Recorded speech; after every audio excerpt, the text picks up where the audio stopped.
നമസ്കാരം. പുതിയ വീഡിയോയിലേക്ക് എല്ലാവർക്കും സ്വാഗതം. നിങ്ങളെല്ലാവരും സുഖമായിരിക്കുന്നു എന്ന് കരുതിക്കൊണ്ട്, സുഖമായിരിക്കട്ടെ എന്ന് പ്രാർത്ഥിച്ചുകൊണ്ട് നമുക്ക് വീഡിയോയിലേക്ക് കിടക്കാം. ഈ സ്ത്രീകളുടെ ഏറ്റവും വലിയൊരു ശാപമാണ് എന്താണ്? കല്യാണം കഴിച്ച് ചെന്ന് 1 കൊല്ലം 2 കൊല്ലം കഴിഞ്ഞ് കുട്ടികളുണ്ടായില്ലെങ്കിൽ ആ വീട്ടിലെ അമ്മായിയമ്മയായാലും, ഇതിപ്പോൾ കുട്ടികളുണ്ടാവാത്തത് മകൻ്റെ കുറ്റം കൊണ്ട് തന്നെ ആയാലും അമ്മായിമ്മ പറയാം അവൾ മച്ചിയാണ്, അതുകൊണ്ട് നീ ഒരു കാര്യം ചെയ്യ്, വേറെ കല്യാണം കഴിക്കുക, അവളെ ഉപേക്ഷിക്കുക എന്ന് ഭയങ്കര ഫോഴ്സിങ്ങാണെല്ലാം. പെണ്ണുങ്ങളുടെ മനസ്സ് അതോടുകൂടിയിട്ട് തകർന്നു പോകും. പിന്നെ ഉണ്ടാവാൻ നിൽക്കുന്ന കുട്ടികൾ പോലും പിന്നെ ഉണ്ടാവില്ല. ടെൻഷൻ എന്ന് വെച്ചിട്ട് പിന്നെ ഒരു പരിപാടി നോക്കി കഴിഞ്ഞാൽ അതും ചിലപ്പോൾ നടന്നൊന്നും വരില്ല. അങ്ങനെ ഒരുപാട് മെൻ്റലി ടെൻഷൻ അനുഭവിച്ച് ഒരുപാട് സ്ത്രീകൾ കഷ്ടപ്പെടുന്നുണ്ട്. അമ്മാതിരി സ്ത്രീകൾക്കുള്ള ഒരു കഥയാണിത്. എന്തായാലും നമുക്ക് കഥയിലേക്ക് കിടക്കാം. എന്താണെന്ന് വെച്ചിട്ടുണ്ടെങ്കിൽ ഇതുപോലെ തന്നെ ഭാര്യയും ഭർത്താവും ഭാര്യയും ഭർത്താവിനെ വെച്ചിട്ടുണ്ടെങ്കിൽ കുട്ടികളില്ല, അമ്മേരെ നിരന്തര ശല്യമാണ്. വൈകുന്നേരം ആയി കഴിഞ്ഞ് കഴിഞ്ഞാൽ കിടന്ന് പുറക്കാൻ തോരുണ്ടാവില്ല. നീ ഇവളെ കൊണ്ട് വീട്ടിൽ വിടൂ, നമുക്ക് ഇവളെ കൊണ്ട് ഒരു ഉപകാരമില്ല, ഇവൾ മച്ചിപ്പശുവാണ്, പറാത്ത മച്ചിപ്പശുവാണ്, ഈ മച്ചിപ്പശുവിൻ്റെ മുകളിൽ കയറി നീ പണിതിട്ട് ഒരു കാര്യമില്ല. അപ്പോൾ അതുകൊണ്ട് നിൻ്റെ തലമുറ നിലനിൽക്കണമെങ്കിൽ നീ വേറെ കല്യാണം കഴിക്കണം, അല്ലെങ്കിൽ നിൻ്റെ കയ്യിൽ ലക്ഷങ്ങൾ ഉണ്ടായിരിക്കണം ഡോക്ടർമാർക്ക് കൊടുക്കാനായിട്ട്. അപ്പോൾ തൊയിരം കേട്ടപ്പോൾ ഈ നമ്മുടെ മകൻ പറഞ്ഞു, അമ്മേ വിഷമിക്കാണ്ടിരിക്കും, ഞങ്ങൾ നാളെ ആശുപത്രിയിൽ പോകുന്നുണ്ട്, ഡോക്ടറെ കാണട്ടെ, എന്താണെന്നുള്ളതൊന്ന് പരിശോധിക്കട്ടെ. പക്ഷേ ഇവനറിയാം ഇത് ഇവിടെ കൊണ്ടൊന്നും അവസാനിക്കില്ല, നല്ല പൈസയുള്ള ചിലവുള്ള കേസാണെന്ന് അവനറിയാം. എന്നിരുന്നാലും എന്താണ് പ്രശ്നം എന്നുള്ള അറിയാലോ എന്ന് വിചാരിച്ചിട്ട് ഭാര്യനെയും കൊണ്ട് ഡോക്ടറെ അടുത്ത് പോയി. ഡോക്ടറാണെങ്കിലോ ബഹുമിടുക്കൻ, കുട്ടികളുണ്ടാക്കി കൊടുക്കാൻ ഇത്ര ഒരു മിടുക്കൻ ഡോക്ടർ നമ്മൾ ആ പ്രദേശത്തില്ല. നല്ല പേരുള്ള ഡോക്ടറാണ്, പലരും കുട്ടികൾക്ക് ഉണ്ടാക്കി കൊടുത്തു എന്ന് അറിഞ്ഞിട്ട് ഇവരും അറിഞ്ഞിട്ട് അവിടെ ചെല്ലണം. അങ്ങനെ ചെന്ന് ഡോക്ടറെ അടുത്തേക്ക് ഇവർ 2 പേരും ചെന്നിട്ട് പറഞ്ഞു, ഡോക്ടറെ വീട്ടിൽ ഒരുപാട് പ്രശ്നമാണ്, കുട്ടികളുണ്ടാവുന്നില്ല, ഞങ്ങൾക്ക് ആർക്കാണ് പ്രശ്നം എന്നുള്ളതൊന്ന് നോക്ക്. അപ്പോൾ കടന്ന് ചെല്ലുമ്പോൾ തന്നെ നമ്മുടെ ഇവൻ്റെ ഭാര്യനെ ഡോക്ടർ ഒന്ന് നോക്കി. ഭാര്യ എന്ന് വെച്ചിട്ടുണ്ടെങ്കിലോ പൊക്കിൾ കുഴിയുടെ അടിയിൽ സാരി കുത്തി, പകുതി ഒരു മുല പകുതി മറയ്ക്കാണ്ട് സാരി ചുറ്റി, അങ്ങനെ വശീകരിക്കുന്ന കണ്ണുകളോട് കൂടിയിട്ടാണ് ഡോക്ടറെ നോക്കിയിട്ടാണ് വരുന്നത്. ഡോക്ടർക്ക് അത് കണ്ടപ്പോൾ തന്നെ ഒരു മൂടായി. അപ്പോൾ ഇവരെ വിഷയങ്ങളെല്ലാം കേട്ടു. ഇവർക്ക് കുട്ടികൾ മസ്റ്റാണ്. ഓക്കെ, അപ്പോൾ തന്നെ പറഞ്ഞു, ഞാൻ കുട്ടികൾ ഉണ്ടാക്കി കൊടുക്കുന്ന ഡോക്ടറാണ്, എനിക്കതുപോലെ പേരുണ്ട്. അപ്പോൾ അതുകൊണ്ട് നിങ്ങൾക്ക് ഒരു വിഷമം വിചാരിക്കേണ്ട, നിങ്ങൾക്ക് കുട്ടികളുണ്ടാക്കി തരും ഞാൻ, ആ കാര്യം ഞാൻ 100% ഉറപ്പ് തരുന്നു എന്ന് പറഞ്ഞു. അപ്പോൾ ഇയാൾക്ക് വലിയ സന്തോഷമായി. ഭാര്യയ്ക്ക് അതിനേക്കാളും വലിയ സന്തോഷമായി. ഡോക്ടറെ കണ്ടപ്പോൾ കടിച്ച് തിന്നാനെന്ന് കിടന്നവൾ.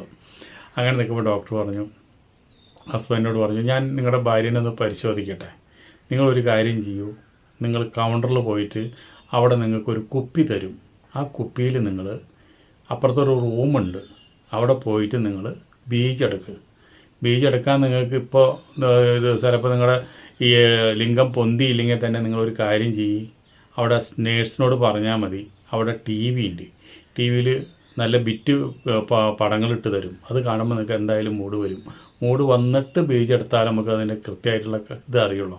അപ്പോൾ അത് മൂഡ് വന്ന് നിങ്ങളതിലേക്ക് വാണടിച്ച് ഒഴിച്ചിട്ട് നിങ്ങൾ ആ കുപ്പിയും കൊണ്ടുവന്ന് അവിടെ കൗണ്ടറിൽ കൊടുത്തിട്ട് നിങ്ങളിവിടെ വന്ന് വെയിറ്റ് ചെയ്യും, ഞാൻ വിശദമായിട്ടൊന്ന് ഭാര്യനെ പരിശോധിക്കട്ടെന്ന് പറഞ്ഞു. ഇയാൾക്ക് വലിയ സന്തോഷമായി. ഇവൾ വേഗം കൗണ്ടറിൽ ചെന്നു, നേഴ്സിനോട് പറഞ്ഞു. അപ്പോൾ അങ്ങനെ കുപ്പി കിട്ടി. അപ്പോൾ തന്നെ റൂമിലേക്ക് പോയി. അപ്പോൾ പറഞ്ഞു ടി വി വയ്ക്കാൻ പറഞ്ഞു, ടി വി വെച്ച് കൊടുത്തു. അപ്പോൾ അങ്ങനെ അവിടെ അതിൻ്റെ ഉള്ള കലാപരിപാടികളൊക്കെ അവിടെ നടന്നുകൊണ്ടിരിക്കുന്നത്. ഇപ്പോൾ ഇവിടെ എന്തുണ്ടായെന്ന് വെച്ചിട്ടുണ്ടെങ്കിൽ ഡോക്ടർ ഓപ്പണായിട്ട് ചോദിച്ചു, നിങ്ങൾക്ക് കുട്ടികളുണ്ടാവണം, ഓക്കെ ഞാൻ ഉണ്ടാക്കി തരാം, നിങ്ങൾക്കിപ്പോൾ ഒരു നമ്മൾക്ക് പല രീതിയിലുണ്ട്, ഒന്നുമില്ലെങ്കിൽ ഒരു ബീജം നിങ്ങൾക്ക് അതിൻ്റെ ഉള്ളിൽ നിക്ഷേപിച്ചിട്ട് കുട്ടികളുണ്ടാക്കാം, പിന്നെയും പല കാര്യങ്ങളുണ്ട്, അതിൽ നിങ്ങൾക്ക് അല്ലെങ്കിൽ നിങ്ങൾക്ക് നേരിട്ട് ഇൻ്റർകോഴ്സ് ചെയ്തിട്ട് നിങ്ങളെ പരിപാടി ചെയ്തിട്ട് നിങ്ങൾക്ക് കുട്ടികളുണ്ടാക്കി തരാം, അതിൽ നിങ്ങൾക്ക് ഏതാണ് നിങ്ങൾക്ക് താല്പര്യം. അല്ലപ്പോൾ ഡോക്ടറെ ഈ ഇൻ്റർകോഴ്സ് ചെയ്യാനായിട്ട് ആരാണ്? വേറെ ആരുമല്ല, അത് ഞാൻ തന്നെയാണ്, അത് ഞാൻ തന്നെ ചെയ്യുന്നത്, അതിനിപ്പോൾ വേറെ ആളെയും നമ്മളിവിടെ വെച്ചിട്ടില്ല, എനിക്കിഷ്ടപ്പെട്ട സ്ത്രീകളെ കണ്ടു കഴിഞ്ഞാൽ ഞാൻ നേരിട്ട് അവരോട് കാര്യങ്ങൾ പറഞ്ഞിട്ട് അങ്ങനെ ഞാൻ ഇൻട്രോക്കേഴ്സ് ചെയ്ത് അവർക്ക് പരിപാടി ചെയ്തിട്ട് അവർക്ക് കുട്ടികളുണ്ടാക്കി കൊടുക്കുന്നുണ്ട്. അവർക്ക് അത് വലിയ സന്തോഷമാണ്. അപ്പോൾ എൻ്റെ കുട്ടികളിങ്ങനെ നാട്ടിലിങ്ങനെ നല്ല നല്ല വീടുകളിലൊക്കെ ജീവിക്കുന്നതുകൊണ്ട് എനിക്കതൊരു പ്രശ്നമില്ല എന്ന് പറഞ്ഞു. അപ്പോൾ പറഞ്ഞു ഏതാ നിങ്ങൾക്ക് താല്പര്യം? ഞാൻ എല്ലാ കാര്യങ്ങളും തുറന്ന് ചോദിക്കുന്ന ആളാണ്. അപ്പോൾ നിങ്ങൾക്ക് ഏതാ താല്പര്യം എന്ന് ചോദിച്ചു. അപ്പോൾ പറഞ്ഞു എനിക്ക് താല്പര്യം ഡോക്ടർ പരിപാടി ചെയ്തിട്ട് കുട്ടി ഉണ്ടാവണം എന്ന് പറഞ്ഞു. ഭർത്താവ് അറിയരുതെന്ന് മാത്രം പറഞ്ഞു. ഇല്ല അതറിയില്ല, അങ്ങേര് പോയി വരുമ്പോഴേക്ക് എന്തായാലും ഒരു 3/4 മണിക്കൂർ പിടിക്കും, നമുക്കൊരു 5 മിനിറ്റ് മതിയല്ലോ, അപ്പുറത്തേക്ക് കയറി കിടക്ക്, ബാക്കി കാര്യങ്ങളൊക്കെ ഞാൻ ചെയ്തു തരാമെന്ന് പറഞ്ഞു. അങ്ങനെ പരിശോധനേൻ്റെ അവിടേക്ക് കയറി കിടന്നു. അങ്ങനെ ഡോക്ടർക്ക് അസലായിട്ട് ഡോക്ടർ ഒന്ന് പരിപാടി ചെയ്ത് കൊടുത്തു. അവൾക്ക് അതിനേക്കാളും വലിയ സുഖം. ഇത്രയും നാൾ ഈ സാമ്പാർ കൂട്ടം കൂട്ടി കൂട്ടി കൂട്ടി കൂട്ടി ഒരു കുഴിമന്തി കിട്ടിയപ്പോൾ ആരായാലും ഒന്നൊരു സന്തോഷിക്കുമല്ലോ. അപ്പോൾ അതുപോലെ തന്നെ കുഴിമന്തി കിട്ടിയപ്പോൾ അവൾക്ക് വലിയ ആഗ്രഹമായി. അവളങ്ങോട്ട് ശരിക്കും അങ്ങോട്ട് കുഴിമന്തി ആർത്തിയോടെ തിന്നു, പഴം തിന്നു, എല്ലാം കഴിഞ്ഞ് നല്ല അസലായിട്ട് അത് ഊണും കഴിഞ്ഞ് ഒരു അതിൻ്റെ മുകളിൽ ഒരു പുഡിങ് കൂടി കഴിച്ചോട് കൂടിയിട്ട് അവൾക്ക് തൃപ്തിയായി. എല്ലാം കഴിഞ്ഞ് അവളിവിടെ ഇരിക്കുക. അപ്പോൾ അങ്ങനെ ഇവളോട് പറഞ്ഞു നിങ്ങളുടെ ഹസ്ബൻഡ് അവിടെ പുറത്ത് വന്നിരിക്കണോ നോക്കാൻ പറഞ്ഞു. അപ്പോൾ ഇവളോട് പോണ നേരത്ത് പറഞ്ഞു ഞാൻ 1-2 ഗുളിക ഹസ്ബൻഡിന് എഴുതി തരും, ആ ഗുളിക ഇവിടെ നിന്ന് മേടിച്ചോളോ, അത് വേറെ ഒന്നുമല്ല ചുമ്മാ ഗുളിക, എന്നല്ലെങ്കിൽ നാളെ ചിലപ്പോൾ നിനക്ക് ക്രാങ്ങളുണ്ടായി കഴിഞ്ഞാൽ ഒരു ചികിത്സയും ചെയ്യാണ്ട് ക്രാവുണ്ടായെന്ന് നിൻ്റെ ഭർത്താവിന് തോന്നാൻ പാടില്ലല്ലോ, അതിന് വേണ്ടിയുള്ളൊരു ഗുളിക, ആളത് കഴിച്ചോട്ടെ, രാത്രി പാലിൽ ആൾക്ക് കൊടുക്കുക. അപ്പോൾ പിന്നെ വേറൊരു കാര്യമുണ്ട്, നീ ഇതിപ്പോൾ നമ്മൾ ഒരു പ്രാവശ്യം പരിപാടി ചെയ്തോന്ന് വിചാരിച്ചിട്ട് ചിലപ്പോൾ കുട്ടികളുണ്ടാവണമെന്നില്ല. അപ്പോൾ അതുകൊണ്ട് അടുത്ത ആഴ്ച ഒന്ന് വരണം അങ്ങോട്ട്, ഞാൻ വിളിക്കാം. അപ്പോൾ അടുത്ത ആഴ്ച ഒന്ന് വരിക, സൗകര്യം പോലെ വരിക. അപ്പോൾ 1-2 പ്രാവശ്യം 3 പ്രാവശ്യം ചെയ്യേണ്ട വരും ചിലപ്പോൾ. അവൾ പറഞ്ഞു അതിന് കുഴപ്പമില്ല, ഞാൻ വരാം, ഇനി അടുത്ത പ്രാവശ്യം വരുമ്പോൾ ആ എണ്ണാമനെ കൊണ്ടുവരണ്ട, ഒറ്റയ്ക്ക് വന്നാൽ പോരെ എന്ന് പറഞ്ഞു. അത് ഞാൻ നോക്കാം, അദ്ദേഹത്തിന് ജോലി ഉണ്ടാവും, അദ്ദേഹത്തിന് ജോലിക്ക് പറഞ്ഞു വെച്ചിട്ട് ഞാൻ വന്നോളാം എന്ന് പറഞ്ഞു. അത് മതിയിട്ടാന്ന് പറഞ്ഞു.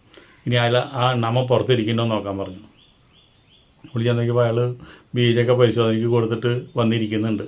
അപ്പോൾ പറഞ്ഞു, ഡോക്ടർ വിളിച്ചു, എന്നിട്ട് പറഞ്ഞു നിങ്ങളുടെ ബീജൊക്കെ പരിശോധിച്ച് നമുക്ക് വിശദമായിട്ട് റിസൾട്ട് വന്നിട്ട് നിങ്ങൾക്ക് മരുന്നുകൾ കുറിച്ച് തരാം. ഇപ്പം നിങ്ങൾ 2 പേരും സന്തോഷമായി പൊക്കോളൂ. നിങ്ങളുടെ ഭാര്യേനെ പരിശോധിച്ചപ്പോൾ നിങ്ങളുടെ ഭാര്യയ്ക്ക് യാതൊരു പ്രശ്നമില്ല, യൂട്ടിലൈസൊന്നും ഗർഭപാത്രത്തിനൊന്നും ഒരു പ്രശ്നമില്ല, എല്ലാം ഓക്കെയാണ്. എന്തായാലും നിങ്ങൾ 2 ദിവസം 3 ദിവസം കഴിഞ്ഞ് വരൂ എന്ന് പറഞ്ഞു. അങ്ങനെ 2 ദിവസം കഴിഞ്ഞിട്ട് ഇവർ 2 പേരും വീണ്ടും വന്നിട്ട് റിസൾട്ട് കിട്ടണമല്ലോ, റിസൾട്ട് മേടിച്ചിട്ട് അയാൾ വന്നിട്ട് റിസൾട്ടൊക്കെ നോക്കിയിട്ട് പറഞ്ഞു ഇത് കുഴപ്പമൊന്നുമില്ല, ഇത് ഞാൻ 2-4 ഗുളികയൊക്കെ ഉണ്ട് എഴുതുന്നുണ്ട്, ഒരു ടോണിക്ക് എഴുതുന്നുണ്ട്, ഇത് കഴിച്ചു കഴിഞ്ഞാൽ നിങ്ങളുടെ ബീജത്തിൽ സ്വല്പം കൗണ്ടർ കുറവുണ്ട്, കുറച്ച് ബീജാണുക്കൾ കുറവുണ്ട്, ആ ബീജാണുക്കൾ അണ്ടാശയത്തിൽ ചെല്ലുമ്പോൾ അങ്ങനെ മറ്റുള്ള ബീജാണുക്കൾ ഇവറ്റങ്ങളെ പിടിച്ച് കൊല്ലുക, അപ്പോൾ നമ്മൾക്ക് അവരെ കൊല്ലാൻ വേണ്ടിയുള്ള കുറച്ച് ഗുളികൾ തരാം, അപ്പോൾ നിങ്ങൾക്ക് എല്ലാം കറക്റ്റായിരിക്കും എന്ന് പറഞ്ഞു. അങ്ങനെ കുറച്ച് ഗുളികൾ എഴുതി കൊടുത്തു. എന്നിട്ട് അതും കൊണ്ട് ആൾ പോയി. അപ്പോൾ അടുത്ത ആഴ്ചയിൽ ഒന്നും വീണ്ടും വരണട്ടാന്ന് പറഞ്ഞു. അപ്പോൾ പിന്നെ അടുത്ത ആഴ്ചയിൽ ഒറ്റയ്ക്ക് വന്നാൽ മതി എന്ന് പറഞ്ഞു നോക്കണത് ഭാര്യയോട്. ഭാര്യ സമ്മതിച്ചിട്ടുമുണ്ട്. അങ്ങനെ അവളെ പറഞ്ഞയച്ചു. ഇവർ പോയി. അയാൾ പിന്നെ ഇല്ലാത്ത രോഗത്തിന് ഇല്ലാത്ത മരുന്ന് കഴിച്ചുകൊണ്ട് അയാൾ നടന്നു. ഇവിടെ അടുത്ത ഞായറാഴ്ചയായപ്പോൾ വീണ്ടും വന്നു ഒറ്റയ്ക്ക് വന്നിട്ട് മറ്റുള്ള പേഷ്യൻ്റൊക്കെ പോയി അവസാനമാണ് ഈ ഉളി കയറുള്ളൂ. അപ്പോൾ അങ്ങനെ അത് കഴിഞ്ഞ് ഉളി കയറി. എന്നിട്ട് പറഞ്ഞു ഡോക്ടറെ അന്ന് ചെയ്ത പോലെ ഒന്നുകൂടി ചെയ്ത് താ, ചിലപ്പോൾ എനിക്ക് മസ്റ്റാണ്, കുട്ടികളില്ലാണ്ട് എനിക്കിനി ആ വീട്ടിൽ ജീവിക്കാൻ പറ്റില്ല, എന്നെ അവർ പിടിച്ച് പുറത്താക്കും, കുട്ടികളുണ്ടെങ്കിലോ എന്നെ അവർ ഊഞ്ഞാല് കെട്ടി ആട്ടും അവർ. അപ്പോൾ അതുകൊണ്ട് ഇനിയിപ്പോൾ ഡോക്ടറെ കയ്യിൽ നിന്ന് എനിക്ക് കുട്ടികളുണ്ടാവുന്നുള്ള കാര്യം എനിക്കിപ്പോൾ സന്തോഷമൊക്കെ ഇനി ഉണ്ടാവുമെന്ന് എനിക്കൊരു പ്രതീക്ഷയുണ്ട്. അപ്പോൾ അതുകൊണ്ട് കുട്ടികളുണ്ടാവാൻ വേണ്ടി ഞാൻ ഏതറ്റം വരെയും പോകാൻ തയ്യാറായിട്ട് തന്നെയാണ് ഡോക്ടറെ കാണാൻ വന്നത്. ഡോക്ടർ വന്നതും രോഗി ഇച്ഛിച്ചതും വൈദ്യം കൽപ്പിച്ചതും പാലെന്ന് പറഞ്ഞ പോലെ ഡോക്ടറെ എല്ലാം തുറന്ന് ചോദിച്ചു. അപ്പോൾ എനിക്ക് വലിയ സന്തോഷമായി. ഡോക്ടറെ പരിപാടിയും എനിക്ക് ഇഷ്ടപ്പെട്ടു. അപ്പോൾ അതുകൊണ്ട് നമുക്ക് ഇന്നും കൂടി ഒന്ന് പരിപാടി ചെയ്യാമെന്ന് പറഞ്ഞു. അങ്ങനെ അന്നും കൂടിയും ഡോക്ടർ പരിപാടി ചെയ്ത് കൊടുത്തു.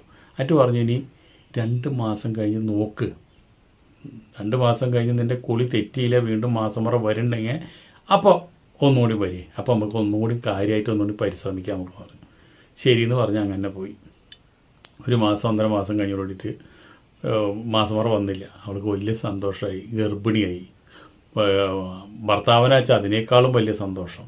വലിയ കുറേ ലഡും അമ്മായിമ്മയ്ക്ക് അതിനേക്കാളും വലിയ സന്തോഷം. ഇവൾക്ക് ഇനി ഇല്ലാത്ത എന്തൊക്കെയാണ് ഇത്രയും നാൾ ചീത്ത പറഞ്ഞ മരോളെ ഊഞ്ഞാലിലിട്ട് ആട്ടാണ് ചെയ്യുന്നത്. നിനക്ക് ഇനി എന്താ വേണ്ട, നീ ശരീരം അനങ്ങണ്ട, നിനക്ക് മസാല ദോശ വേണോ, പരിപ്പുവട വേണോ, കുഴിമന്തി വേണോ, എന്നാ മന്തി വേണമെങ്കിലും അമ്മായിമ്മ റെഡി. അതുപോലെ തന്നെ ഭർത്താവും റെഡി. ഇഷ്ടപ്പെട്ടു. അങ്ങനെ അമ്മായിമ്മ പറയും എത്രയും പെട്ടെന്ന് ആ ഡോക്ടറോട് പോയിട്ട് നിങ്ങൾ സന്തോഷം അറിയിക്കുക, അദ്ദേഹത്തിന് എന്തെങ്കിലുമൊക്കെ പാരിതോഷികമോ എന്തെങ്കിലുമൊക്കെ കൊടുക്കുമെന്ന് പറഞ്ഞ് രണ്ടുപേരും കൂടി ഡോക്ടറെ എത്തി കൊടുത്തു. രണ്ടുപേരും കൂടി ഡോക്ടറെ അടുത്ത് വന്നിട്ട് പറഞ്ഞു, ഡോക്ടറെ ഗർഭിണിയായി.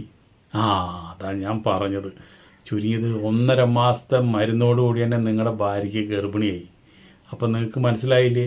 അപ്പോൾ അതുകൊണ്ട് നിങ്ങൾ ഒന്നും പേടിക്കണ്ട, പ്രസവം നമുക്ക് ഈ നമ്മുടെ ഹോസ്പിറ്റലിൽ തന്നെ നടത്താം, നിങ്ങൾ ഹാപ്പി ആയിട്ട് പൊക്കോളാം. ഇനി എല്ലാ മാസം നിങ്ങൾ സ്കാൻ ചെയ്ത് കാര്യങ്ങളൊക്കെ നോക്ക് എന്ന് പറഞ്ഞിട്ട് പോയി. അങ്ങനെ ആ കുട്ടിയും ജനിച്ചു. ഡോക്ടറെ നല്ല അസലായിട്ട് ഡോക്ടർ ഒരു കുട്ടി അവൾക്കുണ്ടായി. ആരറിയണതൊക്കെ? അമ്മ പറയണ ഇതാണ് അച്ഛൻ എന്ന് പറഞ്ഞാൽ അതാണ് അച്ഛൻ. അമ്മ പറയ്ക്ക് മാത്രമേ അറിയുള്ളൂ അതിൻ്റെ ഉള്ളിൽ ആരൊക്കെയാണ് കയറ്റിയെന്നുള്ളതും ആരെ കയ്യിൽ ഈ കുട്ടികളുണ്ടായെന്നുള്ളതൊക്കെ അമ്മയ്ക്ക് മാത്രമേ അറിയുള്ളൂ. ഏതമ്മയ്ക്കായാലും അങ്ങനെ തന്നെ അറിയുള്ളൂ. പിന്നെ അച്ഛനാന്ന് പറഞ്ഞൊരു വിശ്വാസത്തിൽ നമുക്കങ്ങോട്ട് നടക്കാം, അത്ര തന്നെ. കഥ എല്ലാവർക്കും ഇഷ്ടപ്പെട്ടോ? അപ്പോൾ നമുക്ക് ഇത് കഥയല്ല കേട്ടോ, നമുക്ക് അടുത്ത ഒരു വീഡിയോ ആയിട്ട് വീണ്ടും വരാം. അതുപോലെ നിങ്ങൾ സബ്സ്ക്രൈബ് ചെയ്യാണ്ട് വീഡിയോ കാണുന്നവരൊന്ന് സബ്സ്ക്രൈബ് ചെയ്യുക. അതുപോലെ തന്നെ ലൈക്ക് എന്തായാലും നിങ്ങളൊന്ന് അടിക്കുക. കുറച്ച് കൂടുതൽ ലൈക്ക് അടിച്ചു കഴിഞ്ഞാലുള്ളൂ നമുക്ക് ഇതുപോലെയുള്ള നല്ല നല്ല കഥകളായിട്ട് വരാൻ പറ്റുള്ളൂ. ഓക്കെ, അടുത്ത വീഡിയോയിൽ നമുക്ക് വീണ്ടും കാണാം ഗേറ്റ്സ്. അതുപോലെ നിങ്ങൾക്ക് എല്ലാവർക്കും നന്ദി, നമസ്കാരം. വീഡിയോ കണ്ട് പ്രോത്സാഹിപ്പിച്ചുകൊണ്ടിരിക്കുന്ന ഓരോരുത്തർക്കും പ്രത്യേകം നന്ദി പറഞ്ഞുകൊണ്ട് നിർത്തുന്നു.